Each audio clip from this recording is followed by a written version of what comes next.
নাম নলওঁ অলপ আগতে ক'লোঁ নহয় এছাম বিৰোধীয়ে এইটো লাগে সেইটো লাগে বুলি কৈ থাকে আকৌ কয় যে অৰুণোদয় কিয় দিয়া হ'ল ইমান হেজাৰ হেজাৰ কোটা কিয় দিয়া হ'ল তাৰ কাৰণে সন্মানীয় মুখ্যমন্ত্ৰী কৈছে যদি এনেকৈ যে হয় তেনেহ'লে আপোনালোকে অৰুণোদয় বাদ দিয়ক নালাগে বুলি কৈ দিয়ক সেইটোও নকয় আমাৰ মুখ্যমন্ত্ৰী কি কৈছিল তেওঁ যদি কয় যে আমাৰ অৰুণোদয় নালাগে বুলি বানপানীতকৈ বেছি স্পীড হ'ব আমাৰ এই অখিল গগৈক ইয়াৰ পৰা বিতাড়িত কৰাৰ কাৰণে তাৰমানে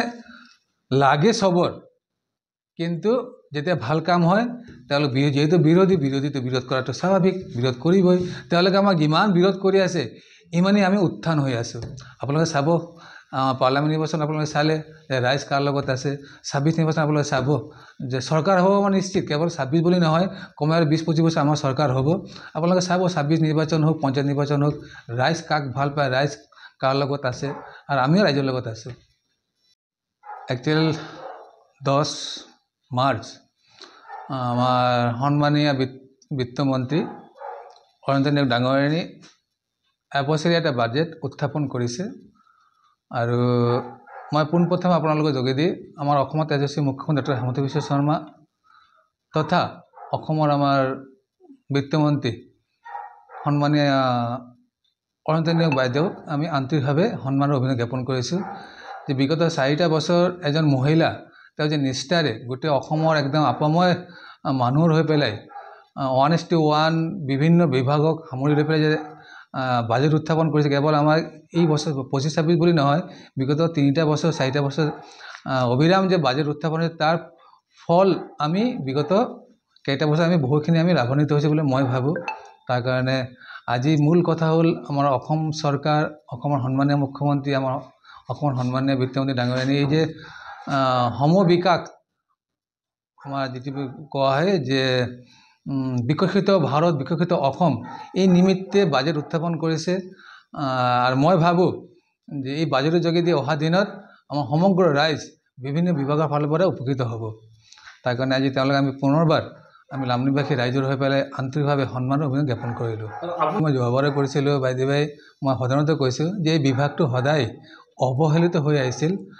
কিন্তু বিশেষকৈ ইতিমধ্যে আমাৰ ভাৰতীয় জনতা পাৰ্টী মিত্ৰজোঁট চৰকাৰ অহাৰ পিছত এটা অভিলেখ ৰূপ আমি পাইছোঁ যে সকলো আমাৰ লামডিং সমষ্টিৰ 7খন আমাৰ ষ্টেট ডিছপেঞ্চাৰী আছে চাব চেণ্টাৰ আছে আমাৰ লামডিং লংকা জৰাজীৰ্ণ স্থিতি ইনফ্ৰাষ্ট্ৰাকচাৰ আমাৰ 9 কোটি 1 নং কাকি 2 নং কাকি ডেৰাবাথাৰ তো আল্টিমেট আমাৰ যেনেকৈ লামডিং আমাৰ ডক্টৰ আছে আমাৰ 4th গ্ৰেড ষ্টাফ আছে কিন্তু তাত ইনফ্ৰাষ্ট্ৰাকচাৰ ইমান দুৰ্বল তাত এজন ডক্টৰ ভালকৈ বহাৰ যে পৰিৱেশটো নাই লংকা তদ্ৰূপ তো যোৱাবাৰ মোৰ এটা প্ৰশ্ন আছিল তাৰ উত্তৰত মই 1 নং কাকি 2 নং কাকি এটা ফাণ্ড আমি পুঁজি এটা পাইছিলোঁ এইবাৰ মই কোৱেশ্যনটো কৰিছোঁ ইতিমধ্যে সন্মানীয় বিভাগীয় মন্ত্ৰী এটা উত্তৰ দিছে অলৰেডি ডিপাৰ হ'ল উইদিন শ্বৰ্ট টাইম আমি পুঁজিটো আমি নিশ্চয় পাই যাম তাৰ কাৰণে আমি আশাবাদী আমাৰ লামডিং হওক লংকা হওক যিবিলাক আমাৰ ইনফ্ৰাষ্ট্ৰাকচাৰ একদম জৰাজীৰ্ণ য'ত ঔষধ ৰখাৰ পৰিৱেশ নাই ডক্টৰ বহাৰ পৰিৱেশ নাই তাৰ কাৰণে নিশ্চয় আমাৰ চৰকাৰ বা বিভাগীয় মন্ত্ৰী তেওঁলোকে চিন্তাধাৰা কৰিছে মোৰ লগত কথা হৈছে ব্যক্তিগতভাৱে মন্ত্ৰীৰ লগত আমি নিশ্চয় এটা পুঁজি পাম বুলি মই আশাবাদী বাজেট বিষয়টো এনেকুৱা এটা বিষয় কেৱল লামডিং বুলি নহয় সমষ্টিভিত্তিক নহয় আজি যেনেকৈ আমাৰ ওচৰত আমাৰ কাৰ্বি আংলং ডিফু মেডিকেল কলেজ হ'ল তাত আমি লামডিংবাসী ৰাইজ উপকৃত হৈছোঁ আমাৰ হোজাই জিলাত আমাৰ ৰবীন্দ্ৰনাথ টেগৰ ইউনিভাৰ্চিটি হ'ল আমাৰ লামডিংবাসী ছাত্ৰ ছাত্ৰী উপকৃত হৈছে অহা দিনত মেডিকেল কলেজ হ'ব হোজাই তাৰ কাৰণে আমি আশাবাদী আমাৰ কেৱল বাজেট বুলি নহয় যেনেকৈ আমাৰ লামডিং আমাৰ এডভান্টেজ আছাম হৈছিল যি নোট 2 তাত আমি ডাঙৰ মাত্ৰাৰে এটা ৰেলৱে ৱৰ্কশ্বপ পাম ঘোষণা কৰিলে আমাৰ ৰেলমন্ত্ৰী মহোদয়ে আমি আশাবাদী এই বৃহত্তৰ যে আমাৰ ৰেলৱে ৱৰ্কশ্বপটো হ'ব তাৰ যোগেদি আমাৰ লামডিঙৰ নিবনুৱা সমস্যা বহুখিনি সমাধান হ'ব আৰু কোনো কল কাৰখানাক বাদ দি পেলাই কোনো এটা ঠাই আৰ্থিকভাৱে স্বাৱলম্বী হ'ব নোৱাৰে এই নিমিত্তে আমি এটা ডাঙৰ কাৰখানা অলৰেডি ঘোষণা কৰা হ'ল অহা দিনত নিশ্চয় পাম ইয়াৰ উপৰিও আমাৰ নৱোদয় এখন ডাঙৰ স্কুল আপোনাৰ জানে চাগে নৱোদয় এটা স্কুল আমি লামডিং সমষ্টিত পাইছোঁ অলৰেডি মাটি চাটি দিয়া হ'ল টুডে টুমৰো তাত স্থাপনা হ'ব ইয়াৰ উপৰি বহু ধৰণৰ আঁচনিবিলাক আমি থ্ৰু বাজেট বা বাজেটৰ বাহিৰে আমি পাই আছোঁ আমাৰ লামডিং এটা অলৰেডি মাটি কালি দিয়া হ'ল এটা গেষ্ট হাউচ নিৰ্মাণ কৰা কিয়নো আমাৰ ভাল এটা গেষ্ট হাউচ নাই, অডিটৰিয়াম নাছিল, অডিটৰিয়াম পাইছোঁ। গেষ্ট হাউচ অলৰেডি যোৱা পৰহিদিনা আমি DRC মিটিঙৰ যেতিয়া আমি উত্থাপন কৰিছিলোঁ আমাৰ কথাখিনি, তাত অলৰেডি 1 নং হাতীকালি এটা মাটি লোৱা হ'ল, তাত আমাৰ ডাঙৰ এটা গেষ্ট হাউচ হ'ব। তাৰ কাৰণে বাজেট সৰ্বোপৰি সৰ্বমুখী জনদৰদী জনমুখী বাজেট হ'ল। বিশেষকৈ মোৰ কোৱা মতে এই যে আমাৰ সন্মানীয় বিত্তমন্ত্ৰী বা আমাৰ সন্মানীয় মুখ্যমন্ত্ৰীয়ে এটা ঘোষণা কৰিল যে এছাম যুৱক যুৱতী আফটাৰ ডিগ্ৰী আছে যে আৰ্থিক দুৰ্বল ভাল ভাল ল'ৰা ছোৱালী তেওঁলোকে এক্সাম দিয়াৰ কাৰণে তেওঁলোকে ফিনান্সিয়েলি ছাপোৰ্ট নকৰে। তাৰ কাৰণে আমাৰ বাজেটত কি কোৱা হ'ল যে তেওঁলোকক মাহিলী এটলিষ্ট এটা এক্সাম দিয়াৰ কাৰণে কিবা পইচা খৰচ পাতি হয়, ইয়াৰ পৰা গুৱাহাটী যাব লাগে, কোনোবা ডিব্ৰুগড় যাব লাগে, এটা পইচা খৰচ হয়। তাৰ কাৰণে আমাৰ চৰকাৰে কি কৰিলে প্ৰতি মাহে 1000 টকা দিম বুলি তাত ধাৰ্য কৰা হ'ল। প্ৰয়োজন সাপেক্ষে যদি ইয়াৰ পৰা যে বেলেগ ৰাজ্যত যাবৰ কাৰণে যদি পইচা লাগে এককালীন বছৰে যিমানখিনি পইচা আহে এই পইচাখিনি দিয়া হ'ব। তাৰ কাৰণে এই যে 1:1 জনদৰদী জনমুখী যে ধাৰণা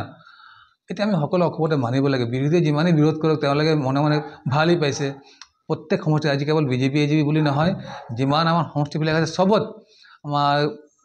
বিদ্যালয় মহাবিদ্যালয় স্থাপন হৈছে, মেডিকেল কলেজ স্থাপন হৈছে, এয়াৰপৰ্ট স্থাপন হ'ব গৈ আছে, আৰু বিভিন্ন ধৰণৰ আমাৰ ইনফ্ৰাষ্ট্ৰাকচাৰ ডেভেলপমেণ্ট এটা অভিলেখ ৰূপ আমি দেখা পাইছে। আমি আশাবাদী এই বাজেট বা যোৱাবাৰৰ বাজেট বা অহা দিনৰ বাজেট যোগেদি আমি আমাৰ অসমৰ সন্মানীয় মুখ্যমন্ত্ৰীৰ মূল সপোন যে অসম ৰাজ্যৰ ভাৰতবৰ্ষৰ মাজত 5টা ৰাজ্যত প্ৰতিষ্ঠিত কৰিব লাগে, সেই নিমিত্তে আমি অগ্ৰগতি লাভ কৰিছোঁ। আৰু ইয়াৰ লগে লগে এইটো মোৰ ব্যক্তিগত মই সদায় কৈ থাকোঁ যে আমাৰ দেশৰ তেজস্বী প্ৰধানমন্ত্ৰী কৈছিল যে আত্মনিৰ্ভৰ ৰাষ্ট্ৰ গঠন কৰিব লাগে। এছাম বিৰোধীয়ে সদায় কৈ থাকে যে হিতাধিকাৰী সৃষ্টি কৰি আছে, এফালে কয় হিতাধিকাৰী সৃষ্টি কৰি আছে আৰু এটাফালে কয় যেনেকৈ আমাৰ লাখপতি বাইদেউ কিয় নিদিয়ে, SC গ্ৰুপৰ 10,000 টকা কিয় নিদিয়ে, 1 এপ্ৰিল আমাৰ সন্মানীয় মুখ্যমন্ত্ৰী বেহালীত এইটো শুভাৰম্ভণি কৰিব, অৰুণোদয় কিয় নিদিয়ে, এফালে কয় হিতাধিকাৰী সৃষ্টি কৰি আছে, এফালে কয় নিদিয়ে কিয়। সেইকাৰণে এই যে আত্মনিৰ্ভৰ ৰাষ্ট্ৰ গঠন কৰাৰ কাৰণে আত্মনিৰ্ভৰ ব্যক্তি নিৰ্মাণ কৰিব লাগিব। আমি সকলো যদি ব্যক্তিগতভাৱে যদি আমি স্বাৱলম্বী হৈ যাওঁ তেতিয়া আমি আত্মনিৰ্ভৰ ৰাষ্ট্ৰ আত্মনিৰ্ভৰ ৰাজ্য আমি বা সমষ্টি নিৰ্মাণ কৰিব পাৰিম। আৰু সেই নিমিত্তে আমাৰ কেন্দ্ৰ তথা ৰাজ্য চৰকাৰ বিভিন্ন ধৰণৰ ব্যক্তিগত বা ৰাজহুৱা আঁচনি যোগেদি আমি ব্যক্তিগতভাৱে স্বাৱলম্বী কৰাৰ যে প্ৰয়াস, এই প্ৰয়াস আমি সৰ্বান্তৰকৰণে আমি সমৰ্থন জ্ঞাপন কৰিছোঁ। টেক্সটো বঢ়োৱা হোৱা নাই। আপুনি যদি চাই যে 2016 আগত আৰু আজি বৰ্তমান ডেটত আমাৰ যে স্থিতি, এইবাৰ বাজেট আমাৰ টেক্স ক'তো বঢ়াই দিয়া নাই, যেনেকুৱা আছে তেনেকুৱা হ'ল। তো টেক্স এইটো আমাৰ এটা পাৰ্ট, আমাৰ কেপিটেল যেনে আমাৰ মূল কেপিটেল